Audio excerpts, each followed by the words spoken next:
ওম নমঃ শিবায়। আজ বাংলার 29শে চৈত্র, ইংরাজির 13ই এপ্রিল সোমবার রয়েছে নীলষষ্ঠী ব্রত। বাংলার ঘরে ঘরে মায়েরা আজ সন্তানের মঙ্গলের জন্য এবং পরিবারের মঙ্গলের জন্য নীলষষ্ঠী ব্রত পালন করে থাকেন।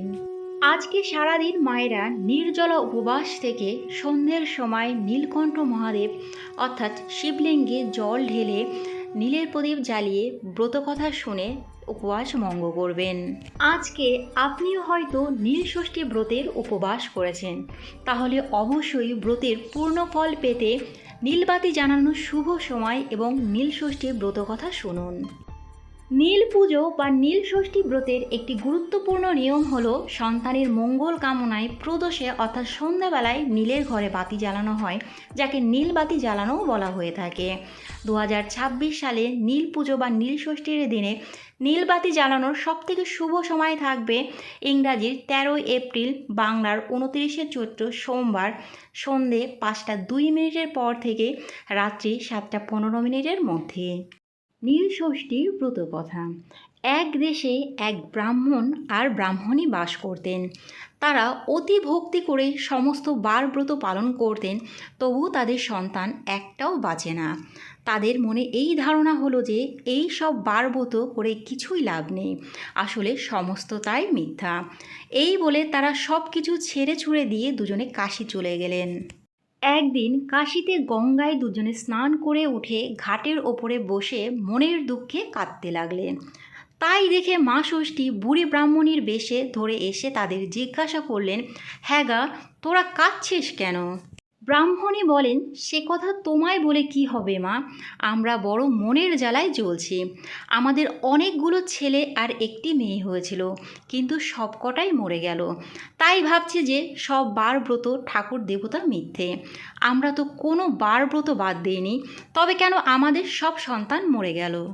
মা ষষ্ঠী বললেন, দেখো বাছা, তোমরা সব বার ব্রত করো বলে মনে বড় অহংকার ছিল, সেই জন্যই মরে গেছে।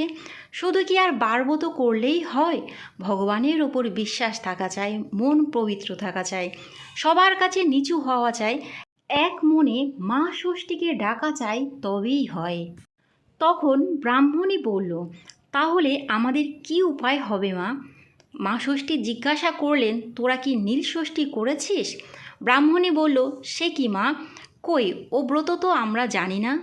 তখন মা ষষ্ঠী বললেন, সমস্ত চৈত্র মাস সন্ন্যাস করে শিব পুজো করবে, তারপর সংক্রান্তির আগের দিন সমস্ত দিন উপোস করে সন্ধ্যের সময় নীলাবতীর পুজো করে নীলকণ্ঠ শিবের ঘরে বাতি জ্বেলে দিয়ে মা ষষ্ঠীকে প্রণাম করে তবেই জল খাবে।